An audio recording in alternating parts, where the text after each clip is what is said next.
உயிரோடு இருக்க ஒருத்தரோட இதயத்தை எடுத்து இன்னொருத்தருக்கு வைக்க முடியாது. அது சட்டப்படி தப்பு. மர்டருக்கு சமானம். நானே தற்கொலை பண்ணிக்கிட்டா? கணேசா செத்துருவேன். என் போனா பொழைச்சுக்குவேன் சார். நீ செத்து அவ பொழைச்சு என்னப்பா பிரயோஜனம்? அவ பொழைச்ச என் ஃபேமிலியே சந்தோஷப்படும். அது மட்டும் இல்லம்மா, அவ என்னை நம்பி வந்தவ. அவளை காப்பாற்ற வேண்டியது ஏன் கடமை. அவசரப்படாத, கொஞ்சம் வெயிட் பண்ணுவோம். நீங்க தானே சொன்னீங்க உடனே பண்ணல உயிர் காபத்துன்னு. டாக்டர் ப்ளீஸ், நான் சாவுக்கு முன்னாடி ப்ராமிஸ் பண்ணுங்க ப்ளீஸ் டாக்டர் ப்ளீஸ்.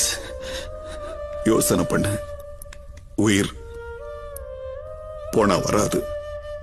ஆமா சார், அவ உயிர் போனா திரும்பி வராது.